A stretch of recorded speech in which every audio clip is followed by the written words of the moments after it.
Today on Monkey Life, a heart-stopping moment for the team when something goes wrong as Gibbon Kitty is prepared for a health check. Still really low. We need a bit of atropine. We have a heartbeat. Yeah, but it's very slow. Sarky monkey Chloe meets an over-ardent suitor. Not the initial love at first sight I was hoping for. And flirty females try and put Capuchin Winslow off his dinner.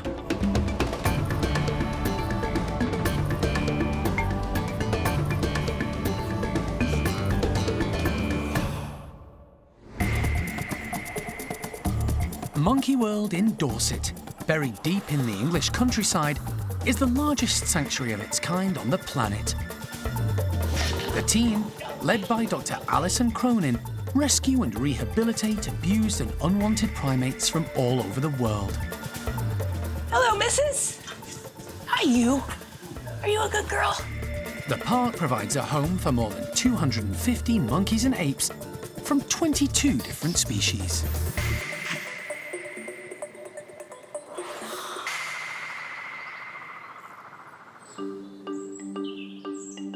At the Gibbon complex, staff have become concerned about the appearance of 19-year-old La Gibbon, Kitty. She came to the park in 2001, after being orphaned at a rescue centre in Taiwan. 2 years ago, food-loving Kitty was a little overweight, so the team decided to alter her diet. Gradually, the excess pounds came off, and she slimmed down. But in the last few months, she's had a dramatic weight loss, despite interventions from staff to help. Now, Kitty, we're not really sure what's going on with her. She's starting to look really quite thin. You can see a lot of her bones starting to poke through, and her face looks very thin as well. We're also seeing quite a change in her temperament as well. I mean, Kitty's always been quite a volatile character towards certain members of primate care staff, but for some of us, she's actually quite a sweet and sort of docile animal, and she's quite friendly, but she's actually aggressive quite a lot to all of us. We're not sure what's actually going on with her. We have noticed that she does have a problem with at least one of her canine teeth, and we're not sure if perhaps that's what's causing the issue. So we want to have a look at that, and again, just take some blood samples and see if there's something else going on there. It should be straightforward. Kat is going to anaesthetise Kitty with a hand injection, and then once she's down, Thazar and the vet team will give her a quick check-over and take some bloods.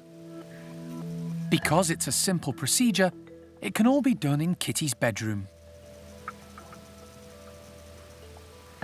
Kat administers the anaesthetic drug, and after a few minutes, it takes effect. But something's wrong. Kat calls Cara over to take a look. And immediately there's concern. Kitty has stopped breathing. Cara calls in the emergency. Vet Thazar is already on his way over to the Gibbon house and arrives in seconds. He begins to give the unresponsive Gibbon CPR. Give it another one. Thazar works quickly, with the worried team looking on. It's an incredibly tense and worrying few minutes. Has she still got a heartbeat? Yeah. But eventually, Kitty's heart starts beating again, very slowly. Still really low. We need a bit of atropine. We have a heartbeat. Yeah, but it's very slow. Thazar has picked up something worrying. This animal has been knocked out before. Not since she was 4 years old. No, long time. And she was still a child. Well, she's got a heart murmur. A heart murmur. With Kitty now stable, Thazar decides to take her to the hospital, where they can quickly take bloods and do x-rays in a controlled environment. Take body. Well done. Okay. Kitty is quickly checked over. But this animal is skin and bones, eh? She's like an old lady. This animal has got something, it's got a disease, and well, it's got a heart murmur as well, so we are going to find it out. At the moment, the heart rate is fast and she's breathing okay, it's comfortable. Kitty's heart rate has gone from very slow to rapid. Thesar isn't sure if there's an underlying cause or if the anaesthetic and the adrenaline she's been given have caused the increase in rhythm. Here you are. You've got plenty of blood. Oh, wow. A series of x-rays might give him a better idea of what's going on. Okay. The initial review doesn't show anything conclusive. Thesar will need to study them more closely later. Okay, and I think we'll wake it up, eh? Okay. His main concern now is bringing Kitty round from the anaesthetic, and that's proving difficult. Come on, babes. Kitty. Come on, Kit. Come on, Kitty. No. Kitty. Finally, to everyone's relief, Kitty shows signs of waking up. Right, okay, we've got Blink. Dessa, just so you know, she's coming too. Is he waking up? Yeah. Good, well done. It's been a stressful hour for everyone, and they're still no nearer to discovering the cause of Kitty's condition. Yeah, I'm sure there's something going on, something a bit sinister, I'm afraid. I will potentially treat that heart. I will potentially treat with painkillers. But I need to wait for blood testing first. This is the thing. The results of that blood test is key. Kit. The team will have to wait for the lab results before they can move forward with a plan to treat Kitty. For now, she's returned to her bedroom to recover.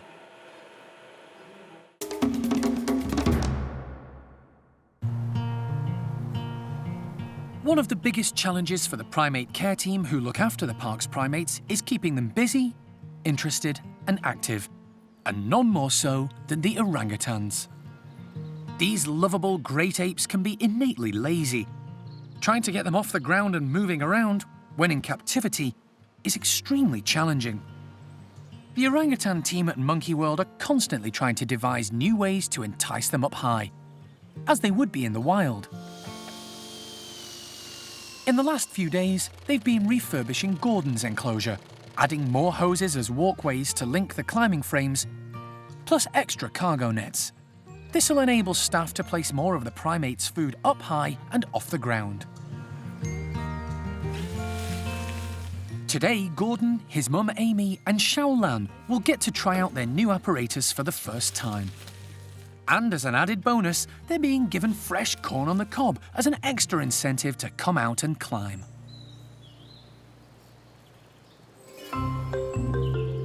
Gordon's first out.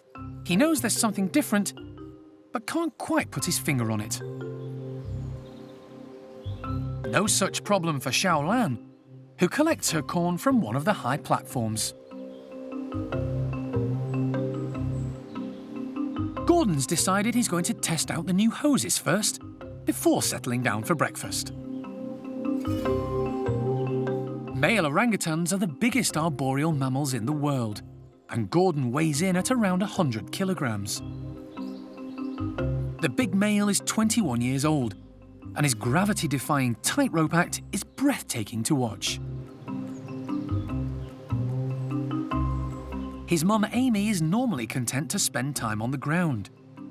At 35 years of age, she's probably the oldest orangutan at the park, and although fit and healthy, she takes life at her own pace, which is normally nice and slow.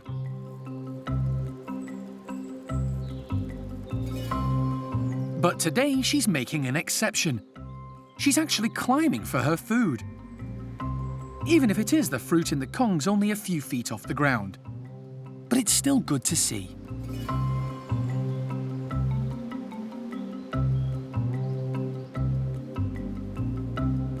Xiao Lan is a much more agile and active female and has no trouble climbing the new equipment in search of food.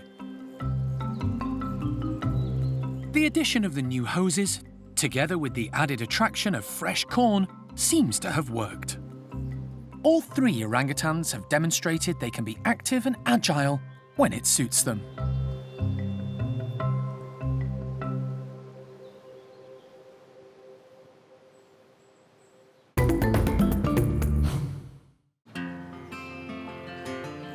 It's a lovely warm day, and over at the Capuchin complex, Winslow's gang of 18 are soaking up the sunshine. He's been leader of this group since taking over from Tao just over a year ago. And after a slightly shaky start, he's now full of confidence and relishing his top spot. Not surprising when all the girls seem to adore him. Today, the group are going to be given a cooling treat. These pine cones are filled with yogurt, oats and berries, and have been frozen solid. Come on then, guys! All favourite Capuchin snacks, but they'll have to work a little bit harder to get these treats. We've frozen the pine cone safe. It's been a really hot, sunny weekend and everyone's getting a bit hot and bothered, so it's nice to have some nice cool treats, but it also means it takes them a little bit longer to get hold of the raisins and the oats and things that are hidden inside it. It's all frozen inside this nice yogurty case. The Capuchins are brilliant at manipulating treats. They've got really nimble little hands. They can get into things really easily and they're really clever, so they won't stop until they've got all the treats out. There are plenty of the frozen pine cones to go around, so all of the group should get a chance to join in and enjoy this frozen feast. But not if Babe has anything to do with it. The high-ranking female has already managed to collect 3 cones and is making short work of them.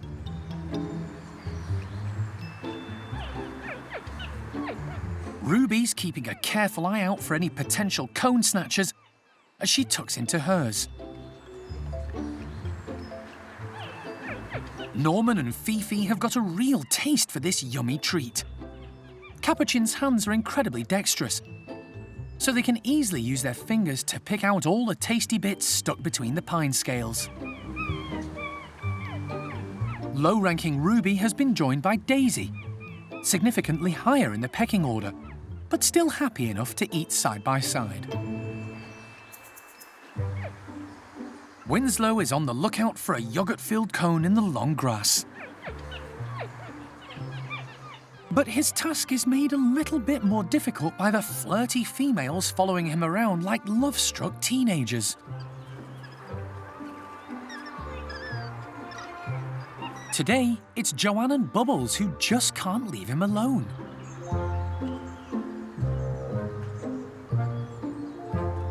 Wherever Winslow goes, they follow.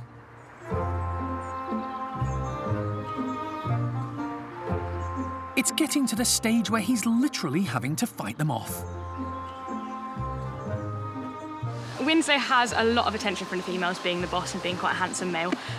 They all like him when they come into season. At the moment, he's got 2 females in season, and they are starting to drive him a little bit nuts. They keep running up to him, pulling his tail and sort of grinning in his face and squeaking.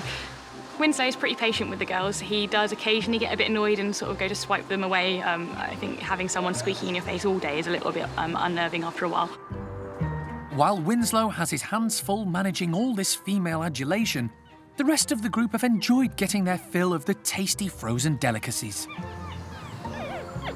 The pine cones have been a hit. But for Winslow, it's more a case of females pining after him.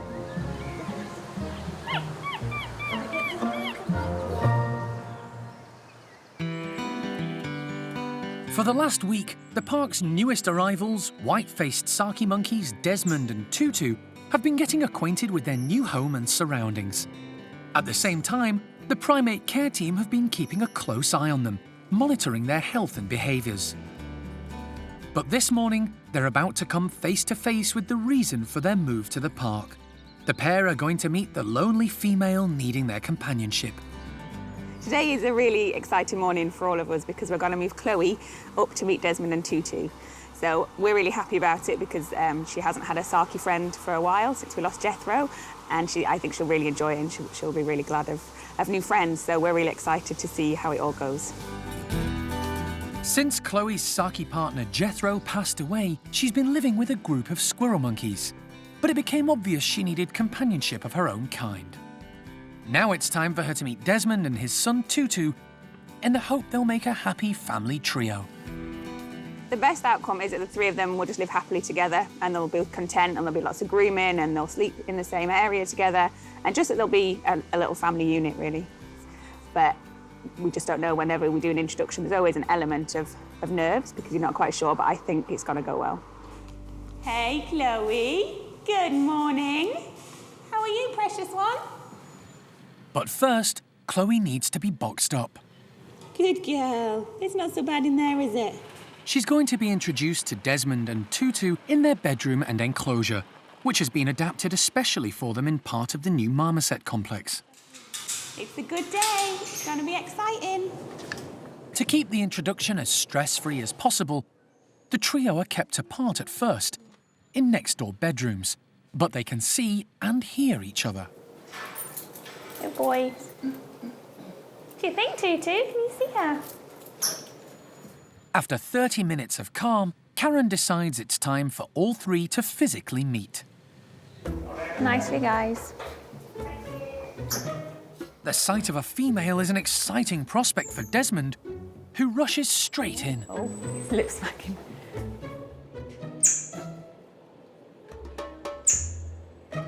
Chloe's immediately on the defensive and issues an alarm call warning him off. Oh, you're okay. Desmond's not giving up, and Chloe has to dodge his advances. Not the initial love at first sight I was hoping for. But when younger male Tutu arrives on the scene, things start to calm down. Oh, Chloe, another one. Ready-made family for you, Chloe. In fact, it becomes one big love-in, as all three Sakis start to greet and sniff each other, a sure sign they're starting to relax in each other's company. Are you happy, Chloe? It's everything Karen was hoping for. It's going okay at the minute. When we first put her in and opened up, there was quite a lot of alarm calling. Everyone was a bit frantic. But it's actually settled down really nicely. And they've been sniffing at each other, sniffing at each other's faces. Tutu's finally got in on the action, and they've all been sat nicely together. So yeah, it's going really well at the minute. It's really nice to watch. With the introduction now going well, Karen decides to let them all have access to the outside enclosure. This will also allow them that bit of extra space if it all gets too much. But she needn't have worried. It's really good now. And I may have shed a little tear of happiness, so we'll see. Hopefully, fingers crossed, everything continues to go as it is.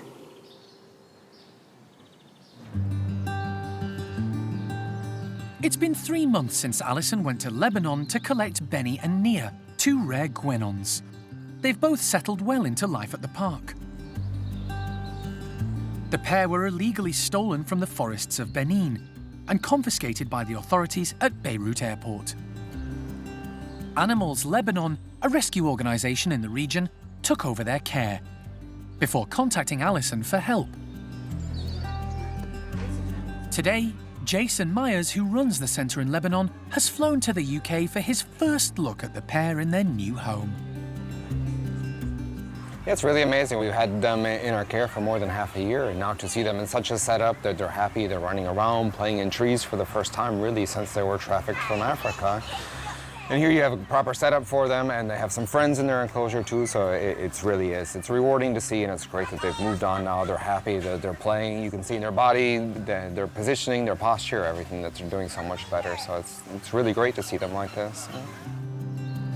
It's now been confirmed that Benny and Nia are in fact red-bellied, white-throated guenons. But 3 months ago, Jason didn't have a clue what he had. I lived in Africa for quite a few years, and I've worked with a variety of primates, but this species specifically, no, and it doesn't seem that there's that much known about this individual species. Even trying to figure out what species they were originally, we determined that from a picture. And the picture looked kind of goofy, but it reminded us exactly of Benny.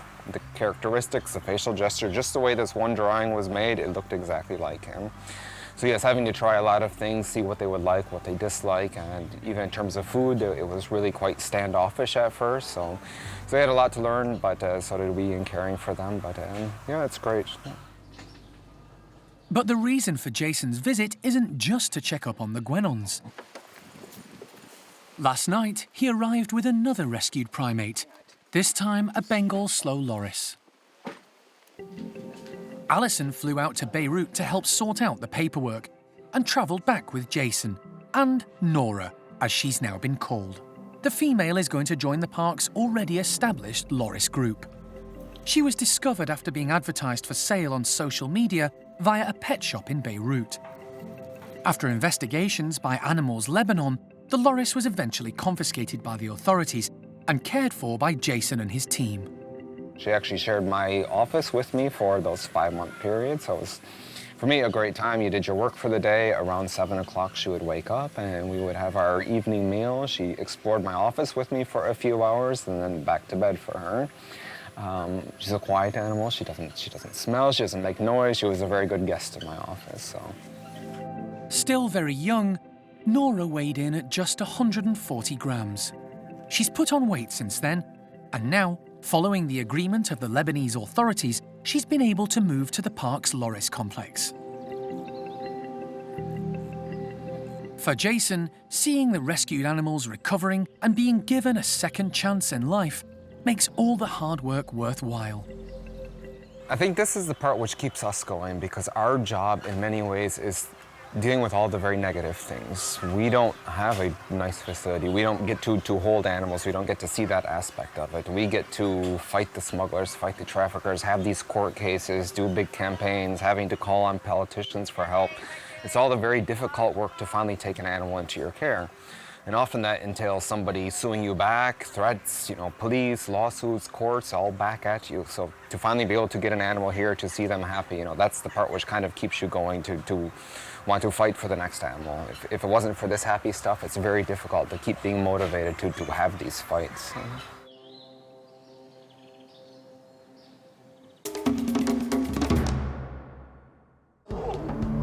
Next time on Monkey Life, a new baby Wooly enters the world, and first-time mum Ava is bowled over by her new arrival. She seems to be really happy with the baby, completely in love with it, and just happy spending some time with her little bundle of joy. And sadness at the passing of one of the park's most iconic characters.